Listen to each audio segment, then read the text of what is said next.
আকিদাতু আহলিস সুন্নাতি ওয়াল জামাত ইমাম মুহাম্মদ ইবনে সালেহ আল উসাইমিন রাহিমাহুল্লাহ তার একটা কিতাবের অধ্যায়ে তিনি বলছেন, দুনিয়ার দ্বন্দ্ববিধি এবং আখিরাতের যে ফলাফল, যেই বিচারটা দুনিয়াতে হয়ে যায় সেই বিচারটা আর আখিরাতে হয় না। যেটা দুনিয়াতে হয় এটার বিচার আর আখিরাতে হয় না। যেমন চুরি করার পরে কি করে দিচ্ছে? হাত কেটে দিচ্ছে। তাহলে এর হাত নাই।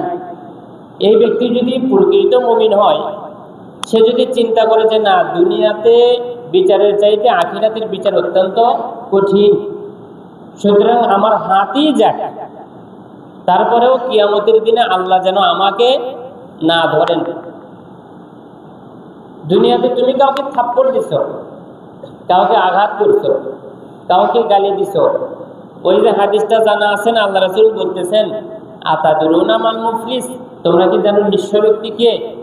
তখন সাহাবীরা বলতেছে, আল্লাহ রাসূল, আমাদের মধ্যে তো নিঃস্ব সেই ব্যক্তি যার টাকা নেই, পয়সা নেই, খাওয়ার কোনো জিনিস নেই, সেই হচ্ছে কি নিঃস্ব ব্যক্তি। আল্লাহ রাসূল বলছেন যে না, ওই নিঃস্ব ব্যক্তি নয়। এক ব্যক্তি সালাত, সিয়াম, হজ, যাকাত সবই করছে, নেকি নিয়ে যাচ্ছে জান্নাতের দিকে, এমন সময় মানুষ তার বিরুদ্ধে কমপ্লেইন করবে যে ও দুনিয়াতে নামাজ, রোজা, হজ, যাকাত আদায় করলেও ও একজনকে গালি দিছে, একজনকে থাপ্পড় দিছে, একজনকে ভয় দেখাইছে, একজনকে আতঙ্কে রাখছে। এই জন্যে দুনিয়াতে যাদের সাথে খারাপ ব্যবহার করছে, জুলুম অত্যাচার করছে, এরা কিয়ামতের দিন দাঁড়িয়ে আল্লাহর কাছে অভিযোগ করবে যে ওর কাছ থেকে আমাদের ঋণ পরিশোধ করে দেন।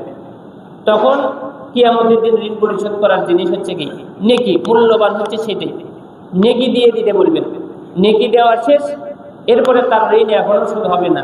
এর ঘাড়ের যত পাপ আছে সেই পাপগুলো আবার কি ওর ঘাড়ে চলে যাবে। তাহলে ও মূলত ছিল জান্নাতি, কিন্তু এখন নেকি দিয়ে পাপ নিয়ে কোথায় যেতে হচ্ছে?